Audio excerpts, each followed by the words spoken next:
Thank you so much for your time. It's a pleasure. I'm curious to know, what do you hope will come out of today's event? I think a lot more of us need to realize how bad gender-based violence is in South Africa. I hope that more and more of us would realize that it's long overdue that we do something about it.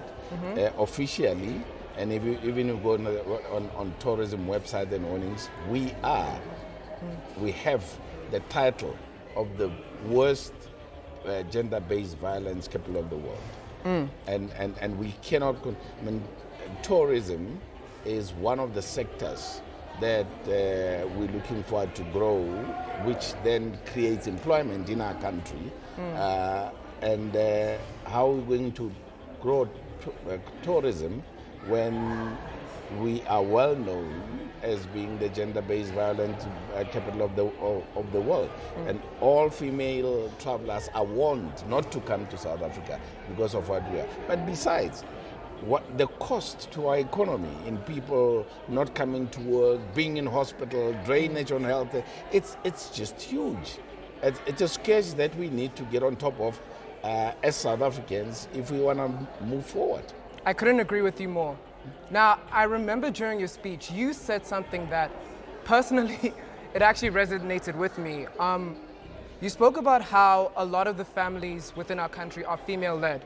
And the reason why this resonated with me personally is because I come from a family of very strong women, a very female-led family, so to speak. So, speaking to you as a CEO, what steps do you think companies should take to ensure that there is equal representation for both men and women in the workspace, especially within leadership spaces?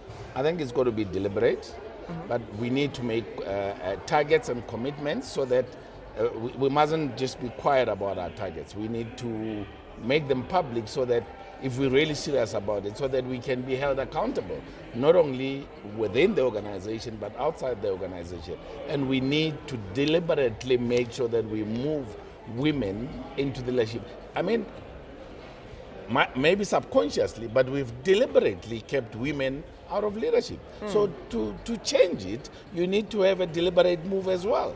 You know, we need to actually have processes in place that help us make sure that we have these women in leadership position.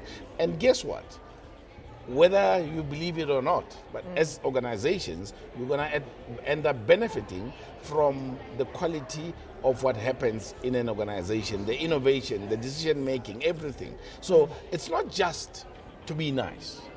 It's a business imperative. We're going to benefit from it. And not only is the organization going to benefit, societies from where our employees come from are going to benefit. And if we all do it as organizations, the country at large is going to benefit. For sure. And